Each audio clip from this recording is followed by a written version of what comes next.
Hi everyone, welcome to Becky's Crafts and Goodies. I hope you're all okay.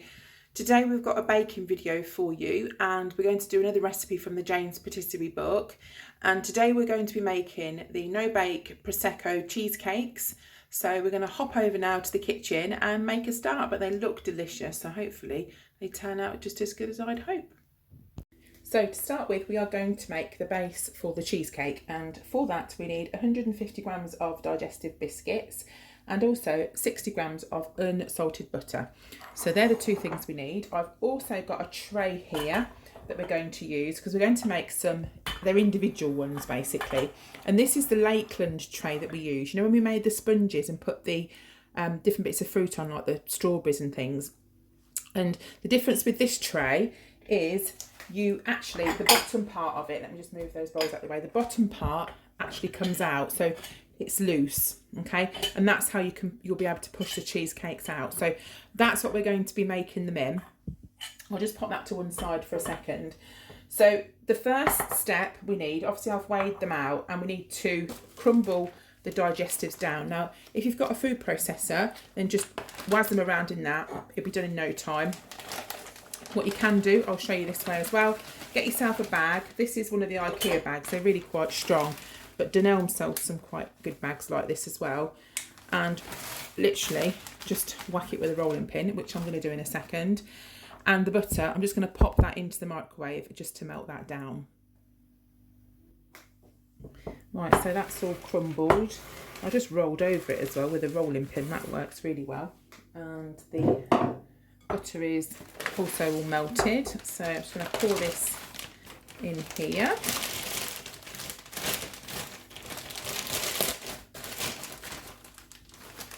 And they're all nicely crumbled. And then we'll just add the butter into it and give it a mix around.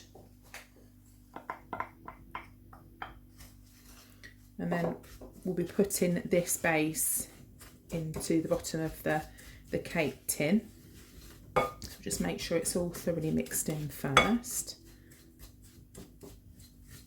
I just think this smells really nice when you make things like this, when the butter goes in with the biscuits. Right, so let's move that to one side. And what I've done is I've very, very lightly greased the tin. Now it didn't say to in the recipe, but I was panicking that I wouldn't be able to turn them out. So I have lightly greased them, but that's up to you if you want to do that.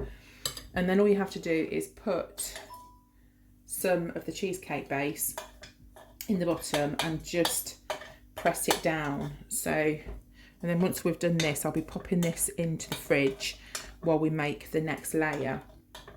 So I'll probably just put like a spoon in each one actually, and then see how much I need, because if I've got like some extra, I'll know to sort of spread it out. So I think that's probably the best way to do it, because I don't want to run out or put too much or not enough in. So I'll do this, press this down, and then we'll put these into the fridge. I'll just give you a little tip. I've found once you've kind of put it down, just press it down lightly with the bottom of the glass, and that gives it a nice sort of even kind of compact level. So these are going to go into the fridge now, and we're going to have a go at making the filling. So for the middle, what we have is some Prosecco. Now I've bought one of these small bottles of Prosecco. I got mine from Asda, but I know that places like B&M sell them as well. So you need 150 ml. So if you look on the back, this is 20 millilitres. So there's more than enough in that. You've even got a little taste if you want a little bit as well. So one of the small ones is fine. So 150 ml of that. You need one of these little sachets of gelatin. They're 12 grams in a sachet. So you just need one of those. I think you buy them in a pack of like 3 or 4 or something.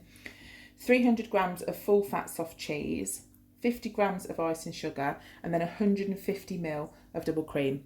So to start with, what we're going to do is get our 150 mils of Prosecco, and we're going to put it into a pan. Sounds weird, but we're going to put this on the heat, which is really odd, isn't it? And we're going to warm that up just on a low heat until it starts to steam and it's really hot. I'll remove it from the heat and then we'll do the next step. Right, so that's all heated. So now what we have to do is to put the gelatin in, give it a good old stir round, and then we have to leave it to set. Right, so what I just did then was to pop the pan back on the heat, because I think my Prosecco had started to cool down too much when I'd put the gelatin in. So just make sure it is quite warm when you put the gelatin in, and then you won't get like lumpy bumpy bits in there. So that's fine. I'll just put it back on the heat, give it a stir, and I've brought it back to life, so that's good. So what we need to do now is to just put this to one side, leave it to cool, and we're going to do like the next sort of filling bit. So we've got our soft cheese here, and also in the book it says add vanilla extract, but in the ingredients it doesn't mention vanilla extract, so I'm not sure if she's missed that part out. So I am going to put some in, but I have no idea how much to put in, so I might just put like a teaspoon in. I'm not sure, but it says it in the main part, so I'm going to put some in. It won't matter, I think, if you do or you don't, so I'll just give it a little bit of an extra flavour. I don't know how much I'm supposed to put in. So we've got that, and then the icing sugar as well, and we need to whisk it until it's smooth. So I'm going to transfer this over into my big mixer before I put the double cream in. And then once you've done that, we add the Prosecco mix in. So I'm just going to move over to my mixer now. Right, so that can all go in here. I'm sure you could do a dairy-free alternative, because I think you can get dairy-free soft cheese, so you could just switch that up and use some dairy-free cream. We could give it a go. Let me know if it works, because I think I'd like to try. I won't be able to eat these because of the cream cheese in it as well, but right, I'm just going to mix this round. Right, so now we're going to put our gelatin into the other mixture, and the gelatin will help it to set a bit as well. So we'll just mix all that round. It looks a bit sloppy, but it will be fine, I'm sure. Right. Now we're going to spoon this into little holes, and we'll just do a little bit in each, as we did with the biscuits, and then top it up if we need to. I'll probably start by putting a spoon in each and just sort of like work my way around. I have tried a little bit actually, a little bit got on my finger, and it is absolutely delicious. It's so nice. And with regards to switching out the Prosecco, it does say in the book that you can use other alcohol, cocktails and things as well, as opposed to doing it not alcoholic, non-alcoholic. I don't know, so I'm not sure on that score if you ask me that question. I've spilled most of this on the tray, but that's what you get trying to read the recipe and talking and doing things at the same time.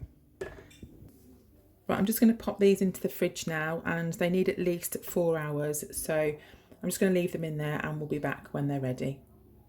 Okie doke, so they've had around about 4 hours now. I'm just hoping they're going to push out okay. I'm a bit nervous about this, but we'll just see. So because they are loose on the bottom, I should be able to just push my finger and they should just go up. So I'm doing it quite slowly, and hopefully, oh yeah, they're coming away quite nicely. So the gelatin is what makes them set. So I've got to the side here a board. Let me just slide it in. I'm going to decorate them on this board, so we'll pop them on there. But let me just show you to the side. They look so delicious. Now obviously on the bottom we've got this little bit that we'll need to take off, so that can go on there. I'll take all of the rest out, and then I'll show you what we need to do to pop on the top. So what we're going to do now is the topping. So we've got in the bowl here, in the jug, we've got 150ml of double cream. We've also got 2 tablespoons of icing sugar. So what we're going to do is pop the double cream into the food mixer, blend that round for a minute, and we're also going to then pop in the icing sugar. This makes a really nice cream if you're doing like meringue, strawberries, anything like that. It's really nice to do if you want just a sweetened cream. So I'm just going to pop this in the mixer, pop this in, and then we're going to pop it into the piping bag. So I've just put the cream into a piping bag and just put the star nozzle tip on, and all you have to do is just pipe as you normally would. I'm not going to go right the way to the edge, just kind of go like that, and then just pop a strawberry on the top. Now these strawberries are not the best. I did buy them obviously fresh, but they've kind of gone a bit strange in the fridge over the last couple of days, but I think they look really, really nice. You can put all sorts of different berries on as well. You don't have to just put strawberries on. Eb said like something gold would look quite nice on there. You can also get the gold like edible luster kind of sprinkle, and she did actually mention that in her book, so that would be quite nice to use. But literally you just do this to all of them, pop the strawberries on, and then that's them finished. So I'll just do that now, put the strawberries on, and then I'll show you when they're done. Right, that's it. So they're all done. So if you enjoyed watching this, then please give it a thumbs up, and I'll put all of the details in the description down below just in case you wanted to make some yourself. So thank you so much for watching. I hope you're all okay, and I'll see you again soon. You take care. Bye for now.